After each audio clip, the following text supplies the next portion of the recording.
is something that I think is going to be quite important. And there's not, I don't know of a company that's working on it seriously, is a neural lace. So going back to the AI situation, like this is quite an important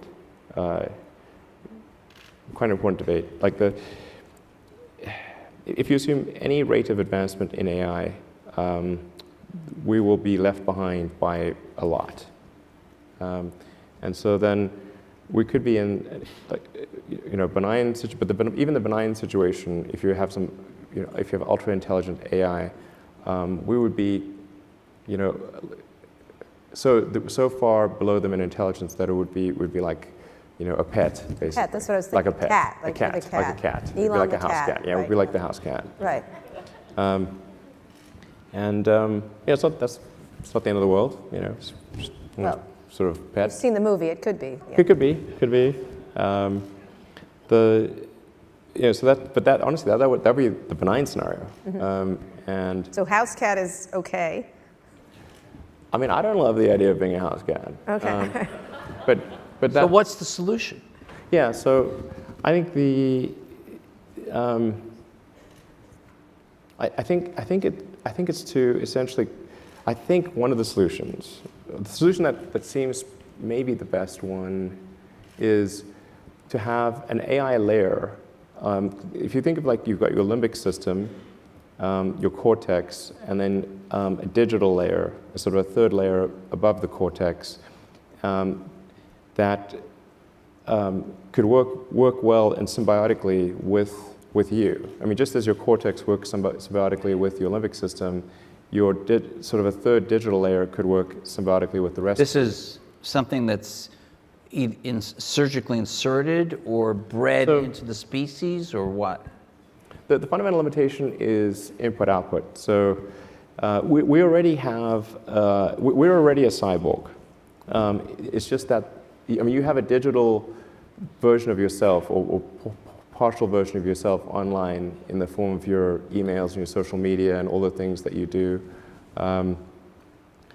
And you have basically superpowers in that with your computer and your phone and the applications that are there. You have more power than the President of the United States had 20 years ago. Like, you can answer any question, you can video conference with anyone Right. anywhere, you can send a message to millions of people instantly. You can just do incredible things. And but the constraint is output. So we're I/O bound, particularly output bound. I mean, like your output level is so low. It's like, particularly on a phone, like your two thumbs are sort of tapping away. This is ridiculously slow.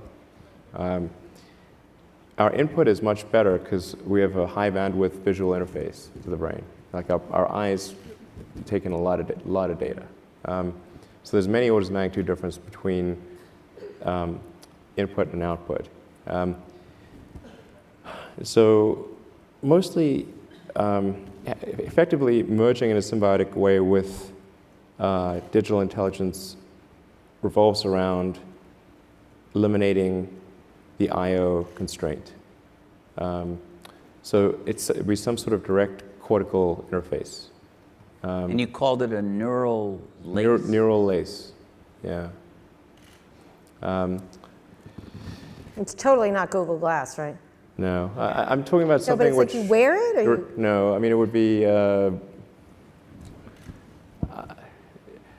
mean, there are a few ways to approach this, but some sort of interface directly with your cortical neurons particularly. But doesn't that imply surgical insertion? Not necessarily. You could go through the veins and arteries because that provides a complete roadway to all of your neurons. Your neurons are very heavy users of energy, so they need high blood flow. So you automatically, with your veins and arteries, have a road network to your neurons. Still some kind of surgery, right? Yes, but you could insert something, basically, into the jugular and have. It gets macabre, but it sounds really easy and it doesn't involve risk-free. it doesn't involve like chopping your skull off or anything like that. That's good. Yeah. And plus, you're not a house cat anymore.